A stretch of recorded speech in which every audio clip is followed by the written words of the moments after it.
I'll show you 3 ways to customize the WooCommerce product page. First, you can use the Site Editor.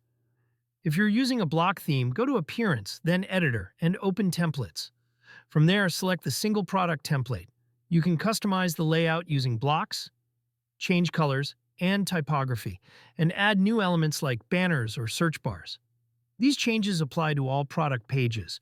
You can also create different product templates for specific products or categories directly from the Templates section. The second option is using WooCommerce extensions. Extensions allow you to add advanced features like product variations, custom product options, wish lists, product bundles, and sales tools, all without coding. The third option is custom code, which is mainly for classic themes or advanced users. This method gives full control but requires backups and careful editing to avoid breaking your site.